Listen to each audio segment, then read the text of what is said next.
Hello and welcome to our first live production of TalkPad, which is Talk Positively About Dyslexia, a subject that is very close to my heart and even closer to our guest's heart today. But I'm so excited about this that I'm like literally jumping out of my seat. Not literally, but join me as normal is the lovely Charlotte McAnsh and of course our co-host, the fantastic Guy Brewer. Now, Guy, your introductions are infamous as well as famous. And we have got the lovely Mark Wright with us. And if anybody doesn't know who Mark is, my suggestion is get out from underneath the rock you've been living under and Google the man, because he is the winner of Apprentice 2014. He runs a fantastic company called Climb Online. And that is all I'm going to say on the subject. Over to you, Guy. Thank you. And do you know what? This is the perfect opportunity. You've set me up wonderfully because I can tell you all about Mark Wright. Mark Wright is an influential, multi-award-winning entrepreneur and self-taught digital marketing specialist and speaker who won the BBC show The Apprentice in 2014 and runs one of the UK's fastest-growing digital marketing agencies. Mark Wright is the CEO of digital marketing agency Climb Online, which he launched with Lord Alan Sugar's backing after winning The Apprentice in 2014. Mark Wright is the only Apprentice winner to turn over in excess of £1 million during his first year of trading with Climb Online. Mark Wright is a young gun, a status that less than 500 entrepreneurs in Britain hold, and Climb Online has consecutively been named among the UK's top 100 early stage businesses in the esteemed Startups 100 Index. Mark Wright is a sales manager supporting internet marketing consultants, and he has received repeated recognition for the highest revenue growth within his company.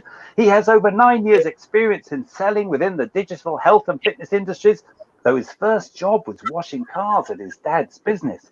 Mark Wright is a great communicator and manager of people and claims he has no bad business skills, although he confesses that some may find him arrogant, as he appears to find it hard to accept others' opinions. He can also be grumpy in the mornings.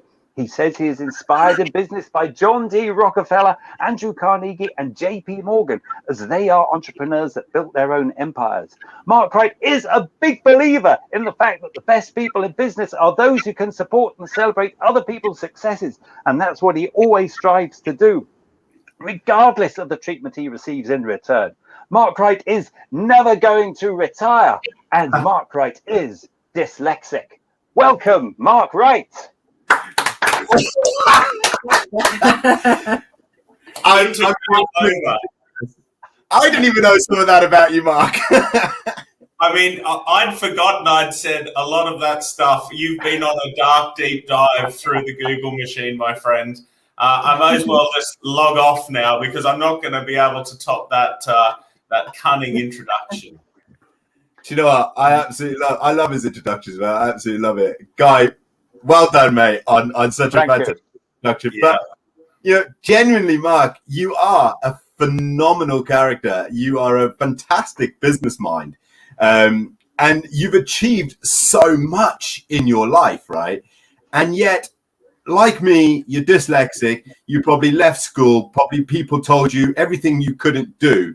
And yet you've gone, fingers up, I'm doing it anyway. And, you know, yeah, people can turn around and say, oh, yeah, he's had a lot of support. He won The Apprentice 2014. And yes, you did. But let's be honest, mate, the way you did that in itself was absolutely genius. So I'm going to start it off, if you don't mind. I want you to tell us how you won Apprentice 2014, because I think this is probably one of the cleverest things I've ever heard in my entire life. So go with that, mate. Let's start with that question. All right. Well, thank you all for having me here. And I will tell you a story at the end about why Nelly didn't do this podcast. So I'll save that till the end. So the story is, I think it really starts with me being dyslexic and having learning difficulties, because when I was a young man, I really struggled at school. But I didn't know I had any problems. Just I'm like guessing most people with learning difficulties or dyslexia or poor vision or poor hearing, they don't know that they're different from anyone else. But what the body does, what you do as a human being, we're so adaptive. You can lose something and you grow something else. Human beings are incredibly adaptive.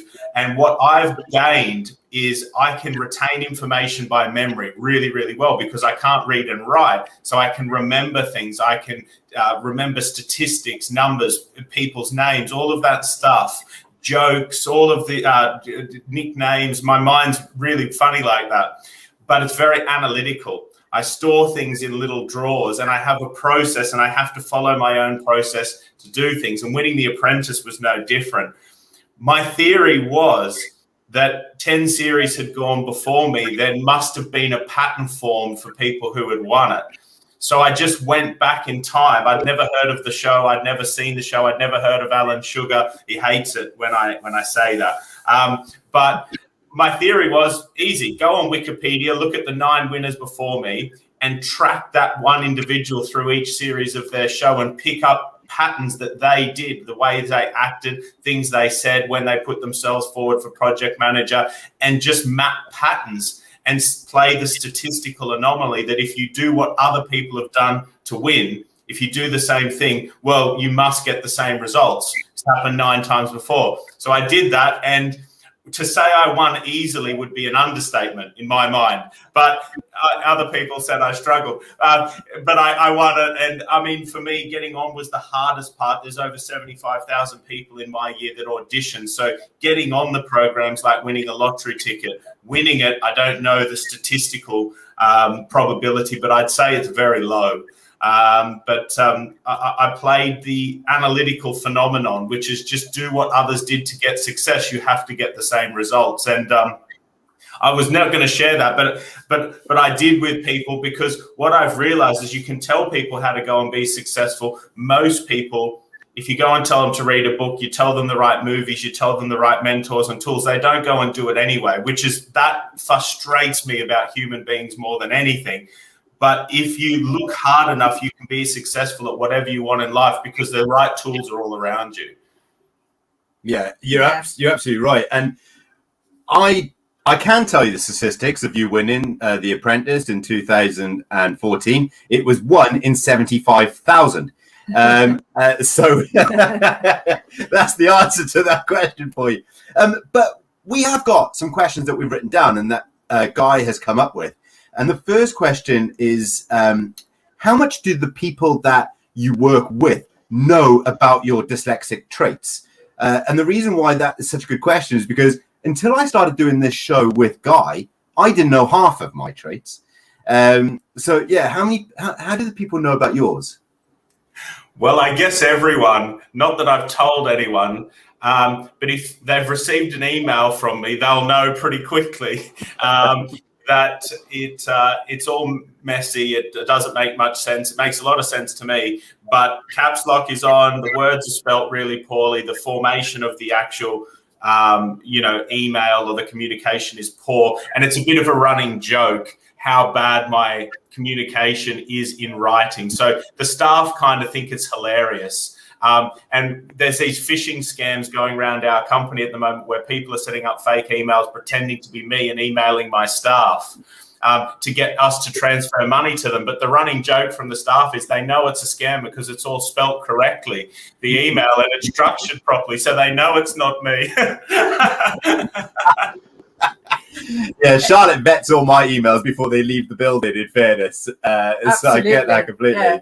Is this something that you kind of, from a young businessman, before you won The Apprentice, you still had your digital marketing agency in place. So did you deal with this in a different way back then with your sort of communication with business owners?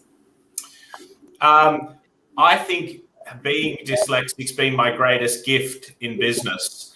And I choose to look at it like a gift because had I been able to communicate like others at school and post-school, I don't think I would be as good at selling and communicating verbally as I am. I've been able to communicate with my hands, with the way I am in meetings, with the way I speak on stage. And I've had to learn because I thought I was dumb. I kept saying to my mum when I'd come home from school, I'm stupid, I'm dumb, I'm not as good as the other kids. And it was a big problem earlier on in my life. and I learned how to harness it for more positive things later in life, which was, okay, I'm not good at those, but what I can do is speak on stage. Some people say they'd rather die than speak on stage. That's crazy to me. Speaking on is my favorite.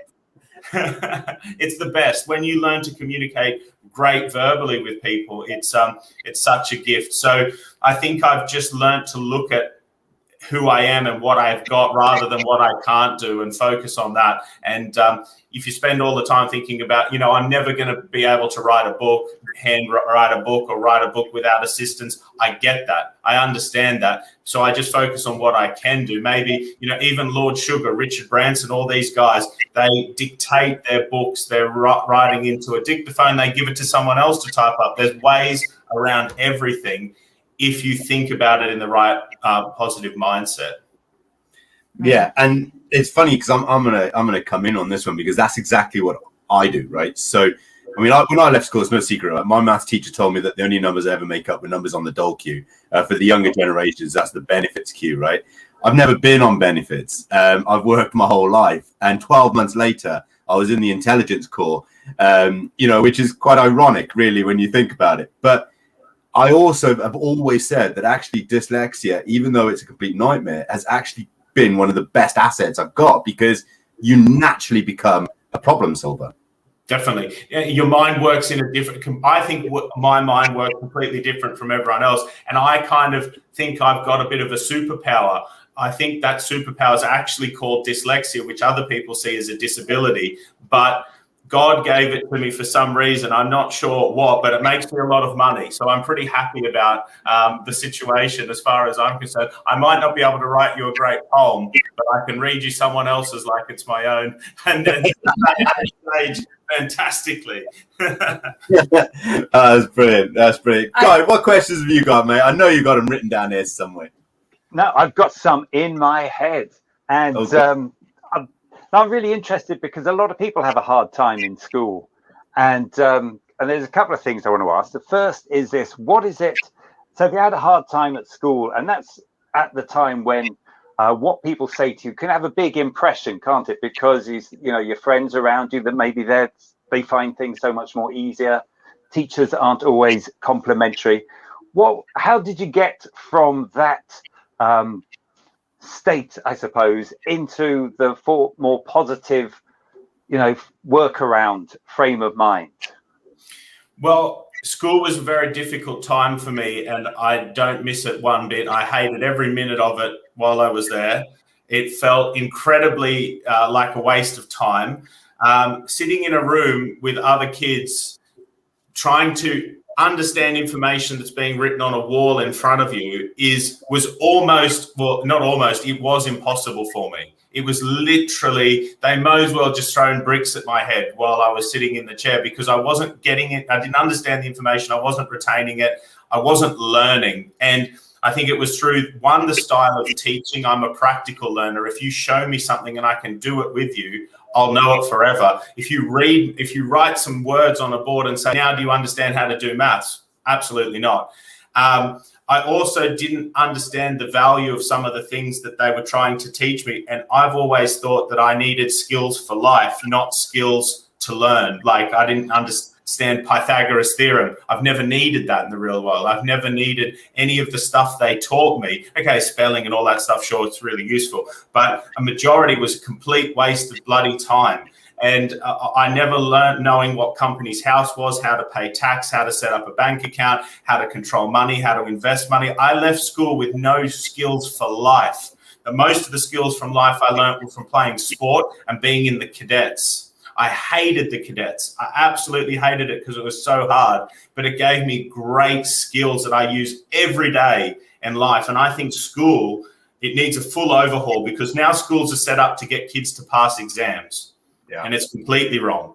We need to give kids schools that teach them how to be successful in life. And we need elements and classes in schools for different learning styles and abilities, because I could have been a great student if I was taught correctly, which I wasn't. So I don't blame myself, which is maybe a bad thing, because maybe I could have applied myself more. I blame the system for not being right at the time when I didn't know what was up with me. Well, this is something that we hear a lot and heard alongside the podcast, the other episodes that we've done, because it needs to. And there's something as well that you guys come across a lot, isn't it? Well, do you know what? I hear a lot of people say they do blame themselves, and that crushes self-confidence. And all those things you said about being positive and finding ways to work around works for people when they're feeling positive and confident. And when they're not, they kind of, all the strategies go out the window and they go back into kind of survival mode, which is, write it down and do it the neurotypical way as taught in school. Yeah. So I'm really interested. So what gave you the confidence was there something that happened when you left school that made you think, oh, never mind all that stuff, I can do something else? Did you, was it watching your dad's cars or? It's a very good question. I believe without doubt the key to high performance is high self-esteem. If you've got a low performing child or adult human being, there's something wrong with that person about what they believe and see in themselves. Now, when I left school, I didn't think much of myself because I didn't do well at school. Then I started working out in the gym and I started to get quite muscly and I had a good body and I was getting attention from girls and I was pretty good at football. And all of a sudden, my confidence started to build. And I became a different person the more confident I got in who I was. And I know it's so cheesy, but people say once you learn, once you master yourself, you can master anything else, or you love yourself and others can then love you. It's so true, because once you really get confident in what you are doing, it's great. And where I really started to take off is when I got into sales. I tried loads of different jobs and I was horrendous at all of them. Like, for example, I was working in a steak restaurant as a waiter and I would write down the orders and I'd get back to the till and I couldn't read the order book from my own handwriting. So I put the orders in wrong and there was loads of complaints and I was like, crap, I can't even be a bloody waiter. Like, I cannot even, in my best go, can't even be a waiter. But then I found sales and my whole life changed, because I always felt I was going to struggle in the world because I wasn't very intelligent at school, smart at school. But when I found sales and I was the top of the leaderboard, bang, bang, bang all the time, I thought, stuff school, I'm the best out here in this thing called the real world. And I was a new man. I was a bloody new man. And it is all about what you see and what you feel about yourself. And I didn't learn that till I was about 19, 20. Yeah, it's funny you say that, because I never learned anything about myself until I left. So when I joined the army, and very similar to you, you have to go out and you do training, right? So training's forced upon you. It's not a choice thing when you join the army. And I realized I could run a mile and a half in 6 minutes 50. And I thought, well, I might not be able to actually write down how long a mile and a half is, but I can get there in 6 minutes 50. So it really doesn't matter, right? And then I started realizing that, actually, if someone was shooting at me, Pythagoras' theorem would mean absolutely nothing to me. The fact that I can run a mile and a half in 6 minutes 50 would matter to me. And it was exactly the same. And when I became disabled, everybody told me, once again, you can't do this, you can't do that, you can't do the other. And it wasn't until a drug overdose that I actually realized the reality of where I was. And then I started playing sport again. And all of a sudden, none of that mattered. And now I still play sport, and I'm quite well achieved in sport. And it is so different. It's what people classify as success. And there was a point to that little jibber jabber, Mark. Don't worry. One of the questions I want to ask you, right, is about success. I consider myself quite successful, not because I'm rich, but I feel successful because I've achieved what I've achieved. And you are also incredibly successful. And yes, if I'm judging you as successful via the amount of money you have in the bank balance, then yes, you are successful. But I want to know what makes you successful in other ways, right? So what, besides money, what else? What are the things that really matter to you? And what are your classifications of success? Well, it's a really good question, because I often get caught in the trap of talking about success from a business standpoint, because that's sort of my skill, that's my gift. So I think business is a form of success, but having a good relationship with your partner is success. Raising a family is success. being healthy and looking after your body is successful as well. So success takes form in many, many ways, but I believe a human being who is writing down their goals, heading in a specific direction and achieving something for themselves, and that can be financially, spiritually, with their family, friends, loved ones, with their community. As long as you are heading somewhere with purpose and achieving, you are successful. And success takes many different forms. There's people that are monks that haven't got a pound to their name who are 10 times more successful than me because they've mastered something that I haven't on a whole nother level. So success is a really loaded word, which can mean so many different things, because I'm successful in a lot of ways, financially, in other areas of my life. And then there's some areas which I feel I'm failing miserably in, and I'm working at those as well. So I think it's more, not so much the result, but the willingness to constantly attempt to be better is what I believe is a successful person. Yeah, this is what I try and teach young people, and I always say to people, it doesn't matter what your mountain is. Like me personally, my mountain is Everest, but your mountain could be anything, and that's such a clear message to people. Like your mountain could be your first swimming length of a swimming pool, or your next mathematics exam, or your first job interview. They're all mountains. Let's talk a little bit about someone that we both know, which is Leo Carr. So one of the youngest and most amazing people I know, and his mountain is literally every day he sets himself a new mountain and he achieves it. And that's the type of gumption and the get up and go that we are all capable of achieving and doing. So the next question I want to ask, right, is more about your workplace now, right? So about your business and coming back onto the dyslexic. What reasonable adjustments work for you in the workplace? I mean, obviously we've got dictaphones and PAs to help you, but what adjustments have you done within your working environment to make life easier for you? Well, I've completely, as you know from my mentoring course, I've changed my whole life so I don't have to do any things that I'm not good at. There's the stupidest, oldest theory in business was work on the things that you're not good at. That's now in the bin because we know that's a terrible strategy. Work on the things that you enjoy and that you're good at, and get someone else to do all the things that you're bad at, that they're good at. That's the best way to be successful, and go to a job that you don't feel like you're working in, because you don't have to do anything you don't enjoy. So my whole job and where I really have got to is, first of all, I went into a career that doesn't require loads of reading and writing and desk time. I started in sales on telephone, like with the telephone on the head, dialing out, making cold calls. So I was doing this, speaking all day, and I just had to click a button, cold, warm, next thing in the funnel, and it worked in the CRM. So I went into an industry or a career that was to my strengths. And then I worked my way up and always had people around me where I was very honest about what I was good at and what I was bad at. And I've just, my theory about outsourcing. I'm relentless at putting people around me, my PA and most of my team, who cover all the things I'm not good at. I don't write long emails. I don't write long, minutes of meetings and all that stuff. I have other people that do that. That's taken a few years to get there.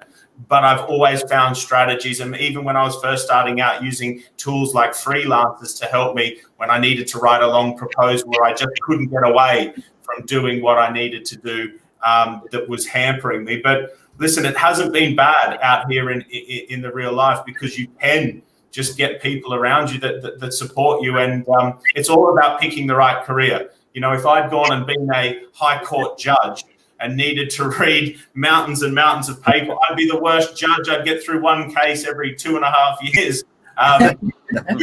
It's not my thing. Being a lawyer wouldn't have been my thing, because it's just not my strength. But being a great salesperson, being a great digital marketer, speaking and helping and coaching people and helping others has been my thing. So it's just about finding what's right for you.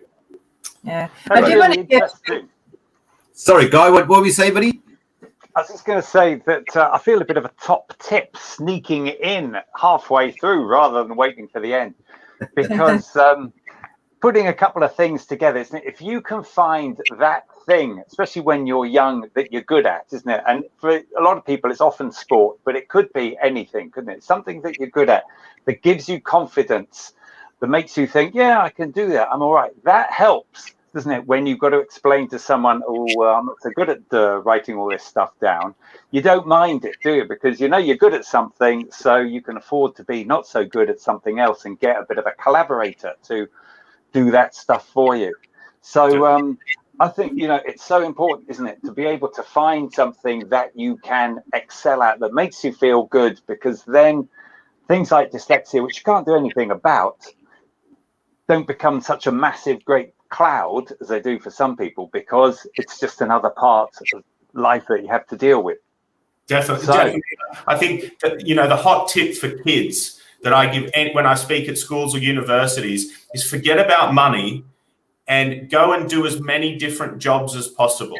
Go and try as many different things, careers, you know, maybe join the army or the military for a bit, work in a restaurant, try and write a book, try and write some music, go and volunteer, do as many things as possible as quickly as you can, and the right thing will find you. If you're sitting in your workplace and you're looking at the clock to see if it's 5:30, you're in the wrong job, and you're probably not enjoying that. You're probably not feeling great about yourself. You need to find what's right for you to feel good about yourself, and everything is better from there. And it doesn't matter what, if you've got dyslexia, if you've got any disabilities, any of this stuff goes out the window when you find doing what's right for you. Trust me, I've seen it so many times. That is a top tip. I mean, because there's like, this is the first job. I said this to you the other day night. This is the first job. I'm 40 years old now, right? And this is the first time I'm doing a job where I can actually be me. I don't have to pretend. I don't have to be someone else. I could just be me. And it's absolutely invigorating. It's phenomenal. I do want to. You're not even the boss. To the team of Climb Online, because we've worked with you, and absolutely everyone I come across has the same mentality and really positive outlook on how to sort of create business relationships. So I want to ask you, Mark, what sort of do you have sort of, because I know that you're really keen about looking after the staff. So do you have things in place for people who might have a neurodiverse condition, or other sort of things that will have to have things in place for them to be able to come to work and enjoy it? Yes, I do. And the thing that I'm really good at is my gift is making everyone who works with me feel not special. I make them feel so not special that they feel special. And let me dig into that, because this is hotter than my last tip, right? Every single person that sits across from you in a meeting room, across your table, has something happening really terrible in their life. Something really good, something really terrible. They could have cancer, they could have dyslexia, they could have anxiety, depression, they could be having suicidal thoughts, they could have a child that has cerebral palsy, their mum could be on death's door. Every single person has something, has what we could call or label as a disability. And when you take that away from them and show them you can use that, but that road is not going to be success. So let's just agree we've all got some BS going on, but we all agree not to use it. And we're going to agree to go over here and work together and be the best versions of what we have got and what we can do. And when you take that crutch away from them and you say, because we've all got some, if I told you half the things I've got wrong with me, you'd run down that high street quicker than Usain Bolt. So let's agree we're all messed up, and let's just go out there and do the best we can and play to our strengths. And I say to my staff that we're the best bunch of weirdos that should have never worked together, because every one of my staff is bloody weird. And a lot of them couldn't have got jobs at other places, but I love their weirdness. You know, I've got people that have autism. I've got people that have serious learning disabilities. I've got all of this stuff, and I make them feel like normal people every single day. And I talk to them as if they're the same way I speak to Alan Sugar. And the empowerment and the strength that gives them to be successful is the key. Taking that disability, because I've got one guy who really, you know, he would struggle to get a job anywhere else. He really would. And I took him on knowing it was going to be very difficult, and I've taken the disability away from him and just treat him exactly how I treat everyone else. And he's a different person. You wouldn't know now. He's delivering good work. He's doing excellent things. And that is really the key. Is I have a team of HR set up for people to support them with their disabilities if they need special work setups or any of that. But the way I deal with them, you would never know what's going on with them because I treat everyone like it's Alan Sugar. Sure. I love having conversation with you, Mark, right? But for a couple of reasons. Whenever I have a conversation for you, and I don't know how you do this, right? You say that you've got a gift. This is your gift, right? So when we were setting up our business, we were thinking about having a board of directors. And you come into a conversation with us and you go, have you ever thought about having a board of directors? And we were like, well, yeah, actually, we're really nervous about it. And you're like, no, best thing you'll ever do in your business. We're like, great, we're doing the right thing. And then there was something else and something else and something else all the way through. And Charlotte will back me up on this, right? This genuinely happened all the way through our business journey and our journey with you. And we've just given someone who his name's I've got to tell you the story. His name's Andy Ibbott. He used to be one of the most successful motorcycle trainers in the world. He was hero status. He was my hero as a motorbike rider. And then one day he had a cancer tumor in his neck, had an operation. They had to take out the carotid artery, and as a result, half his brain died, and he was left with only half a brain. 5% chance of survival, could only move his eyes. Now he's actually climbing Everest with us next year. He's an incredible human being. He then later became my motorcycle instructor as a paraplegic motorcyclist because he understood. And he was in this position where no one else was giving him a chance. He was scratching around the chicken shed going, no one's going to employ me. Like, I've gone from hero to zero. And we said, we'll employ you, but we're not going to employ you. We want you to run our first franchise business in Northampton, and we will give you every ounce of support that you need to do it. And there's been times when we've sat there and gone, are we doing the right thing here? Is this going to work? Are we doing it? Are we protecting our brand? Are we, all the theories, all the worries that you have. Then you come on this show and you're going, I employed a guy that no one else would employ, and it was the best thing I ever did. And now I'm sitting there going, we've made a bloody good choice. We've given someone a chance that no one else would give it a chance. And I know it's a good choice because Mark Wright's just told me, so I know what I'm doing. Right. Well, I'd love to take, that's very kind of you to say, and I'd love to take credit for it, but I stole the idea. It's the best form of flattery is to borrow someone else's stuff. My dad owns a car garage and we have a wrecking yard. And my granddad always employed any of the Down syndrome kids in the town that couldn't have got paid jobs. And my dad then has done the same. We have a connection with an integration company, charity in Australia, and we employ all of the disabled kids who can't get paid work. And it's just to sort cans and give these poor guys and girls a chance of reality and normality in their own life. And there was this one poor chap who worked for my dad, very, very hard circumstances. And my dad worked with him and paid him and taught him how to work until he was able to buy his own flat. And it was so inspiring to me.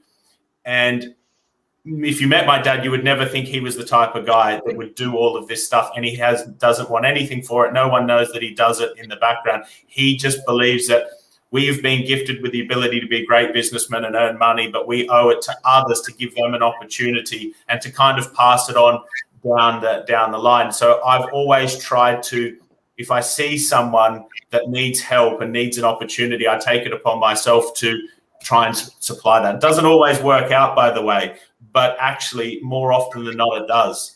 And that's the big surprise. Well, Mark, I've always had utmost respect for you. Right? I'm not going to blow smoke up your ass. I always have. But that single statement alone has raised the bar. And I've always thought you're a great guy. But the fact that you do that for people puts you above everybody else. And that, my friend, is why you're successful. That's very kind. It's very kind. Look, the best gift you can give someone is to treat them normally. Yeah. And that was why I wasn't going to come on this podcast here today, is because I've never spoken about my dyslexia ever publicly. Never in, this is the first time in 32 years today, because I refuse to say that I'm disabled in any way or held back. There is people a lot worse than me, and there's people a lot worse than all of us on this call who are, clinging to life today or in the worst circumstances. And just because I can't do some things, it doesn't mean anything. It's what I create in my own life that is my success. And people who like to say they are where they are because they lost an arm, or they are diabetic, or they're obese, or they're black or white or a woman or whatever, I feel they set themselves up for premature failure with their own mindset. And if you take that away, we're all human beings and we've all got something wrong with us. So I just refuse to speak about it, because I don't want to have that conversation with myself that there's anything wrong with me, because I'm just like everyone else. But I choose to focus on what I can go and produce. And this is, I am so grateful that you came on the show, because this is what the show is all about. Yeah. Is talk positively about dyslexia. And every single guest that's been on have had that outcome, about that dyslexia has actually been the best thing that's ever happened to them. And you have proven that so much today with all your stories about what you do and what you do for your staff, your community, and how you help others as well. I think that's absolutely fantastic. So thank you so much for coming on the show. It's my pleasure. And I've been so lucky in my life to meet some very successful people along the way. People who you wouldn't even believe, they're so amazing, they're so successful, they're so famous and so rich. They have dyslexia, they have anxiety, they have OCD, they have disabilities where legs are shorter than the other, or they've lost a limb, or whatever it might be. But you wouldn't even know. But what they always say is all of those things that have happened created their mentality and created their success. And I think sometimes what's happening to you might feel like you don't understand why, but you'll know at the end of the road when you look back, wow, that gave me an opportunity to be who I was and create what I did. Yeah, and this is a brilliant message to hand out. And I remember I was at a school and I'd done a talk, and I spoke about it recently. And my motto is always get back up. And I'd done this talk at the school, and it was brilliant. I loved all the kids. And I said to them, what happens when you fall over? You get back up, get back up. And then about 3 months later, I got an email from the teacher, and she said, one of the kids in class today said, I can't do it, miss. It's not working. I can't do it. And another pupil, and bear in mind, these kids were like 5 and 6. And another pupil turned around to him and said, that's all right. Just do a Jamie and get back up until you do it. Brilliant. That was the moment, Mark, that I became a success, mate. It's amazing. Even if you help one person, I've put content out, or, have done a podcast where maybe 5 people have listened. And the question is always, why do we do this? If you help one person, you don't realize the impact you can make on, if it changes one person's life and that person goes on to cure cancer or do something ridiculous. We've really helped here. Do you know what I mean? And you never know who you're coming into contact with every single day. What's interesting as well is that what you've said, which is obviously one of your many gifts, because they are obviously hugely numerous, is that thing where you're taking people who may not be employed elsewhere. What you're doing is you're believing in them. And it was what Paula said, didn't it, a couple of episodes ago about writing a book, is that it takes self-belief. But her belief came from her husband, start off with, and then he said, you can do it, you can do it. And if you've got someone who says that to you, it makes a huge difference, because sometimes we don't like to get out of our comfort zone quite often. And if someone just gives that little push, then you rise to the challenge, don't you? And that builds confidence step by step. So not only is that what you're doing, which is the greatest thing a person can do to another person, in my opinion, is to believe in them, but also it creates trust, doesn't it? And that is the strongest thing in any organization. And a lot of people that I talk to are having a hard time at work, and so they're having coaching. One of the things that they lack is that sense of trust with the people around them who they work with, so that they're anxious about their their poor spelling and how it's regarded, or being forgetful or forgetting stuff. But where that trust does exist and they feel supported, that's where they thrive. So, these are simple things, aren't they? You don't have to be a, doctor of philosophy to know all this stuff. These are kind of basic human qualities, but it shows, and you've demonstrated how they pay off, don't they? Because it's an investment. Definitely. It's not money, it's investment in humanity, isn't it?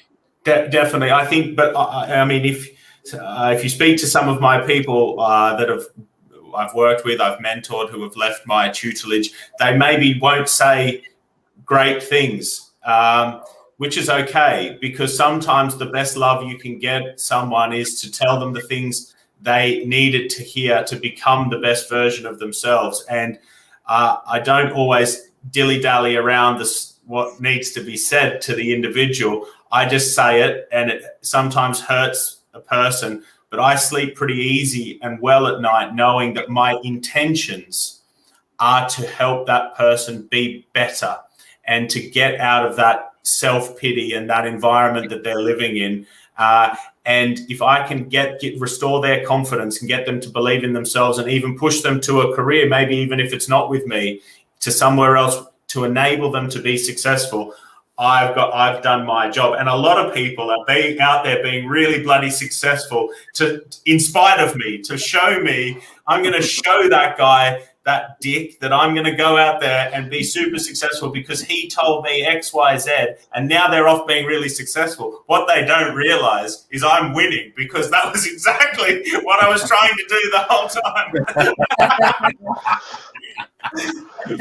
Mate, it's absolutely brilliant. Look, we have to end the show, right? At some point. I mean, I could generally sit here and chat with you all day long, but yet I could talk to anybody all day long. I could talk a glass eye and sleep. So I apologize for that profusely normally, but we do have to end the show at some point. But before we go, Mark, what would be your top tip of all top tips? What is your top tip to give to young people out there who's sitting there thinking, yeah, this sounds like me, and if he could do it, I could do it? What would be your comment to them right now? Well, it would be to really understand that you can do whatever you want. There is literally like a guy called Elon Musk flying around to Mars and blowing his sedan car into the sky and flying it around the space. You can do whatever you want in life. You can be a footballer, you can be a supermodel, you can work at Tesco's, whatever. You can literally do whatever you want, as long as you're comfortable with doing what you're doing and it's within what you want to do. Just enjoy life. As far as I know, you get one go around. So you might as well go out here and have a bloody good time and go as big as you can and really enjoy it. And don't listen to anyone else, because every time I've listened to everyone else, I've gone 3 or 4 steps backwards. You're a great indicator in your mind and your body of what's right for you. Listen to yourself, trust in yourself, surround yourself with great people, have a good time, because it goes by pretty quick. Yeah. Fantastic. What a great final statement. Mark, I know personally it's been great to have you on the show. I never stop smiling when I'm around you, because I just think you're awesome. And it's funny because obviously I'm a bit older than you, and I look at you sometimes and I can see a younger version of me in your crazy ways, and I just love it. I just respect it. So well, we're both crazy in a good way. Oh yeah, no, absolutely crazy in a batshit crazy way, and you know what? I'm dead proud of it. So yeah, absolutely. So from myself, from Charlotte, from the fantastic guy, we want to say a massive thank you to Mark Wright for joining us on our first ever live production of TalkPad, and what a show it was. Mark, thank you so much. Thank you so much for having me, and the great introduction, guy. I'll see you all soon. Absolutely. You take care. Have a great day. Goodbye. Bye.